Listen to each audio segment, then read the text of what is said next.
నమస్తే, welcome to my channel. అందరికి తెలిసిందేనే back side మనకు కనిపిస్తుంది. మనం రీసెంట్ గా అయితే ఒక స్టార్ట్అప్ బిజినెస్ అయితే చేసినాం.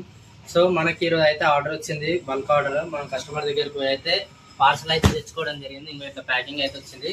సో కస్టమర్కి ఏంటంటే టీ షర్ట్ పైన వాళ్ళ కంపెనీ నేమ్ అయితే లోగో కావాలి, ప్రింట్ కావాలన్నమాట. సో నేను అది మీకు చూపిస్తాను, ఇక్కడ స్కిప్ కొట్టకుండా అయితే చూడండి. ఫస్ట్ మనం ఏం చేయాలంటే స్టాక్ అంతా లెక్క పెట్టుకోవాలి. మనకి స్టాక్ ఎంత వచ్చింది అనేది మొత్తం క్లియర్గా లెక్క పెట్టుకోవాలి. ఎందుకంటే మనకి కస్టమర్కి మధ్య ఏ గొడవ ఉండకుండా క్లియర్గా అయితే మనము మొత్తం స్టాక్ అంతా అయితే క్లారిటీగా చెక్ చేసుకోవాలి. ఎందుకంటే ఏమైనా తక్కువ ఉన్నా ఎక్కువ ఉన్నా సరే కస్టమర్కి మనం ఇన్ఫార్మ్ చేస్తే ముందే కస్టమర్ ఏందనేది మొత్తం ఎక్కడ మిస్టేక్ జరిగింది ఏందనేది చూసుకుంటాడు. లేదంటే మనకి కస్టమర్ మధ్యలో మిస్కమ్యూనికేషన్ అవుతుంది, మన మీద కస్టమర్ కూడా బ్యాడ్ ఫీలింగ్ అనేది వస్తుంది. సో మనం ఫస్ట్ అయితే స్టాక్ అయితే లెక్క పెట్టుకోవాలన్నమాట.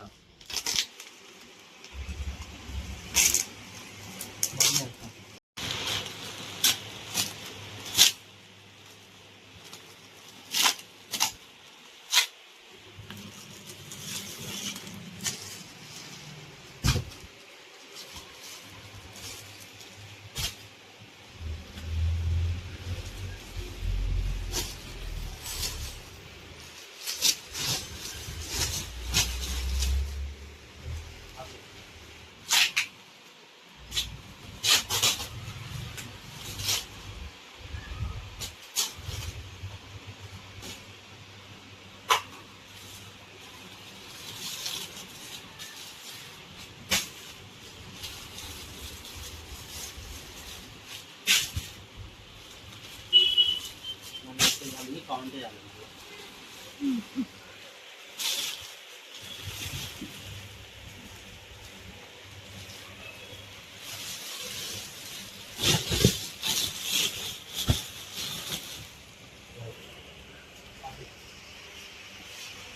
కస్టమర్ డిజైన్ వచ్చేసి ఇంకో ఇది ఎగ్జాక్ట్ మనకి ఇక్కడ లోగో టైప్ లో అయితే ఈ డిజైన్ కావాలి.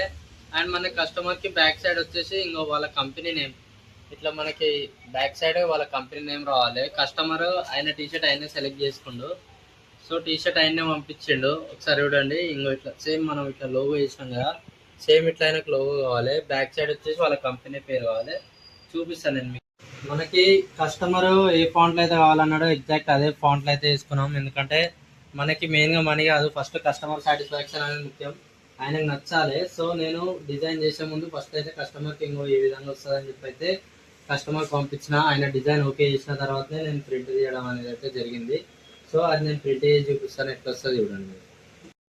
కస్టమర్ ప్రింట్ అయితే మనం ఇంకో స్టిక్కర్ తీసుకోవాలి. స్టిక్కర్ తీసుకున్న తర్వాత దీనిపైన పేస్ట్ చేసుకోవాలి. ఒకసారి మీకు అవుట్పుట్ ఎట్లా వస్తుంది ఏందని చూపిస్తారు చూడండి. మన ఎగ్జాక్ట్ మెజర్మెంట్ తీసుకోవాలి. ఎందుకంటే మన తేడా వచ్చినా ఏమైనా వచ్చినా మళ్ళీ కస్టమర్ ఏంది ఇట్లా తప్పు చేసినాం అని చెప్పి అయితే మనకు అంటారు, మళ్ళీ మనకి బ్యాడ్ నేమ్ అయితే వస్తుంది. సో మనం ఎగ్జాక్ట్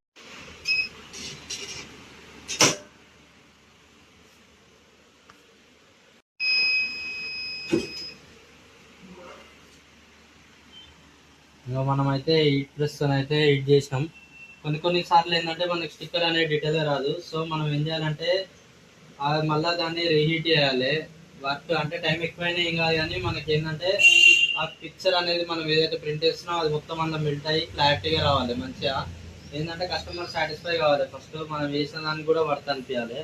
సో ఒక్కోసారి డబుల్ పని అయినా ఏం కాదు, కానీ మనం అనుకున్నట్టు రావాలంటే కరెక్ట్ డబల్ హీట్ చేయాలి. డబల్ హీట్ చేసి మంచిగా ప్రింట్ చేయాలి. ప్రింట్ చేస్తే నీట్గా వస్తుంది. స్టిక్కర్ అయితే క్లారిటీ అని వస్తుంది, కాకపోతే మళ్ళీ ఒకసారి అయితే రీహీట్ చేయాలి. రీహీట్ చేయడం వల్ల ఏంటంటే ఇది మనం ఇట్లా పెట్టి పీకినా సరే రాదు. సో కస్టమర్ దానివల్ల ఏంటంటే జర మంచిగా ఫీల్ అవుతాడు. ఏదో మనం చేసి ఇచ్చినాం, అది మనం బాగుంగానే ఆయన వేసుకోగానే అది పోయింది అన్నట్టు కాకుండా చేసిన కాడికైనా బరాబర్ వేసినా ఆయనకు ఆ ఫీల్ రావాలి కాబట్టి సో దాన్ని మనం రీహీట్ అయితే చేయాలి.